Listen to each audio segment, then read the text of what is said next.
آدھا دھڑ اس کا کیا ہے؟ فالج.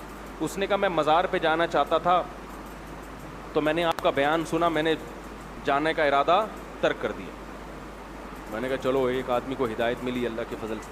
پھر میں نے اس کو مزید مثال دی, میں نے کہا دیکھو آپ کا آدھا دھڑ کیا ہے؟ فالج زدہ, وہ نہیں ہلتا. جو مزار میں بزرگ ہیں انتہائی قابل احترام, مگر ان کے دونوں دھڑ بولو بھائی نہیں ہلتے. جس کے دونوں دھڑ نہ ہل رہے ہوں وہ آپ کا آدھا دھڑ کہاں سے صحیح کرے گا بھائی؟ تو یہ قرآن کا اسٹائل ہے دلائل دینے کا. آپ اس میں کہہ سکتے ہو بزرگوں کی توہین ہے, توہین نہیں ہے, یہ تو ان کا عاجز ہونا بیان کیا جا رہا ہے. یہ عاجز ہونا تو اللہ نے پیغمبروں کا بھی بیان کیا ہے. عیسائی حضرت عیسیٰ کو اللہ کا رب مانتے ہیں نا, اپنا رب مانتے ہیں نا.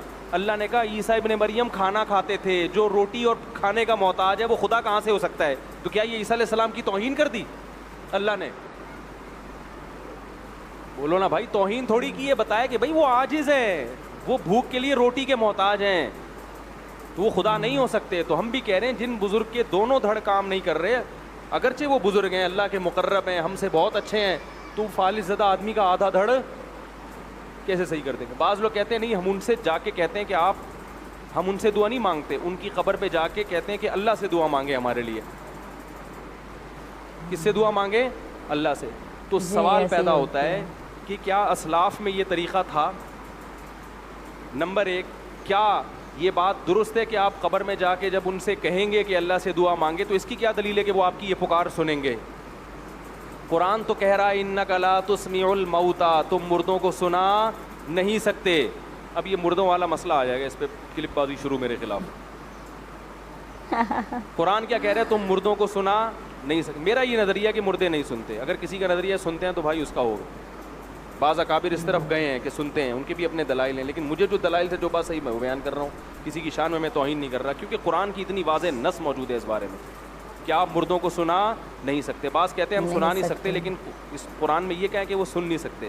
اصل میں یہاں سنانے کا مقصد کیا ہے کہ وہ سن نہیں سکتے, اس لیے تم ان کو نہیں سنا سکتے. تو یہاں عبارت مقدر ہے فَإِنَّكَ لَا تُسْمِعُ الْمَوْتَى فَإِنَّهُمْ لَا يَسْمَعُونَ. تم ان کو سنا اس لیے نہیں سکتے کہ ان میں سننے کی صلاحیت ختم ہو گئی ہے. تو اصل میں قرآن یہ بتانے کے لیے چاہ رہا ہے کہ مردوں میں سننے کی صلاحیت ہے ہی نہیں, کیونکہ آگے آتا ہے لا تہدی العمیٰ, تم اندھوں کو راستہ دکھا نہیں سکتے.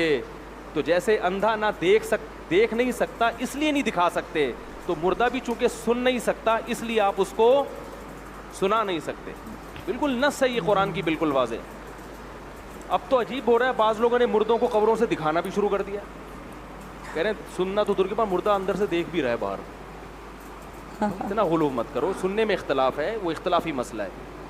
ہاں احادیث میں جہاں سننا ثابت ہے جن مواقع پر, ہم وہاں بھی سننے کے قائل ہیں. جیسے کہ صحیح مسلم کی حدیث ہے کہ جب دفنا کے لوٹتے ہو تو مردہ چپلوں کی آواز سنتا ہے, وہاں ہم قائل ہیں سننے کے, تاکہ قرآن اور حدیث میں کیا ہو جائے, تطبیق ہو جائے.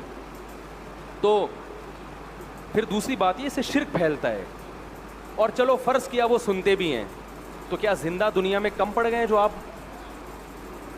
مردوں کے پاس جا رہے ہو ہیں بھائی؟ قبر میں جا کے آپ مردوں سے کہہ رہے ہو کہ سنیں, تو کیا زندہ بزرگ دنیا میں نہیں ہے؟ خاص طور پر جب ایک عمل سے بدعت کی تائید ہو رہی ہو اور یہ اسلاف کا طریقہ بھی نہ ہو. اسلاف کا یہ طریقہ نہیں تھا کہ قبروں پہ جا کے وہ یوں کہا کرتے تھے, وہ زندوں سے دعا کی درخواست کرتے تھے.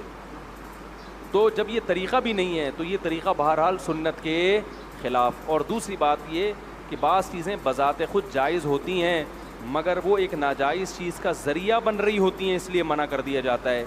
یہ چیز شرک نہ بھی ہو تو شرک کا ذریعہ بہرحال ہے, کیونکہ قبر پرستی اسی سے پھیلتی ہے.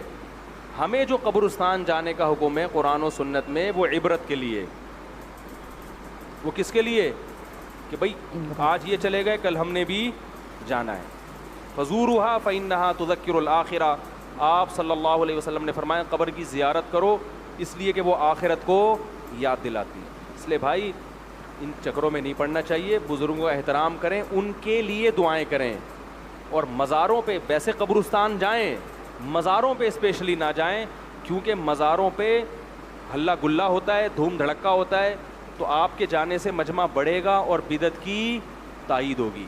آپ صلی اللہ علیہ وسلم نے فرمایا میرے دنیا سے جانے کے بعد میری قبر کو عید گاہ مت بنانا. میلے ٹھیلے ہوتے ہیں نا, تو جیسے نبی کی قبر کی حفاظت ضروری ہے کہ عیدگاہ نہ بنایا جائے، ایسے ہی بزرگوں کی قبر کی حفاظت بھی ضروری ہے کہ ان کو عیدگاہ نہ بنائے. کسی نے زیارت کرنی ہے بس جائے، بزرگ کے لیے دعا مانگے اور پتلی گلی سے نکل لے وہاں سے بس.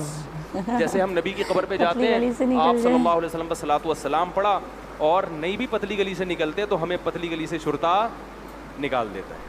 اگر وہاں شرطے نہ ہوتے تو وہ جگہ بھی عیدگاہ بن جاتی.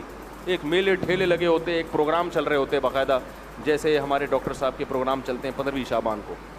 تو یہ والے پروگرام قبرستان میں اس کی اجازت بولو بھائی نہیں ہے، کیونکہ قبرستان جو ہے نا وہ آخرت یاد دلانے کے لیے، وہ میلے ٹھیلوں کی جگہ نہیں ہے. نہیں ہے جی.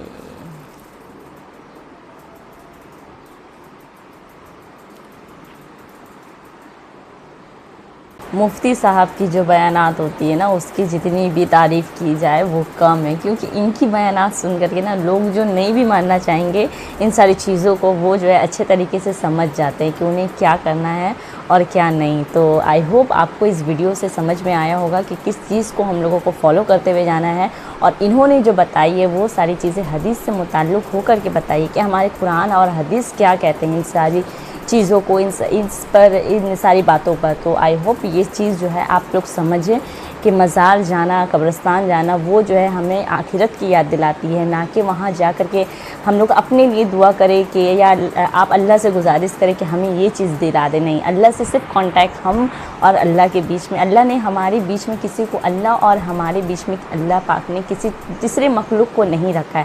ہم لوگوں کو اتنی اچھی اپرچونیٹی دی ہے اللہ نے کہ ہم لوگ خود ڈائریکٹ اللہ سے بات کر سکتے ہیں. اس کے لیے ہم لوگوں کو کسی کے سہارے یا کسی تیسرے کی ضرورت نہیں ہوگی. تو یہ بات جو ہے مفتی صاحب کا کہنا ہے. تو اگر یہ سوچ کے بھی لوگ اگر درگاہ جاتے ہیں تو یہ بھی جانا جو ہے مطلب غلط، شرک ہو جاتا ہے. شرک ہوتا ہے کہ نہیں، بٹ یہ چیز جو ہے قرآن و حدیث میں نہیں لکھی ہوئی ہوتی ہے. اور دوسری بات جو ہے آپ جائیں، دعا کریں ان بزرگوں کے لیے جو وہاں لیٹے ہوئے ہیں. قبرستان جو ہے وہ وہاں بھی جانا ضروری ہوتا ہے، کیونکہ قبرستان جو ہے ہمیں آخرت کی یاد دلاتی ہے. تو بہت اچھی ویڈیو تھی، کافی چیزیں ہم سب کو سمجھ میں آئی ہیں. اور آپ سب کو بھی کیسی لگی، کتنا حد تک آپ ان کی ویڈیو سے جو ہے تعلیم حاصل کیے ہو، اس کو بھی لے کر کے میرے ویڈیو پر کمنٹ ضرور کریے گا. اور ایسے ہی نئے ڈیلی ویڈیو ریئیکشن دیکھنے کے لیے میرے چینل کو لازمی سبسکرائب کر دیں. تو پھر ملتے ہیں ایک نئے ویڈیو ریئیکشن میں، تب تک لیے اللہ حافظ. دعا میں ضرور یاد رکھیے گا. Bye bye.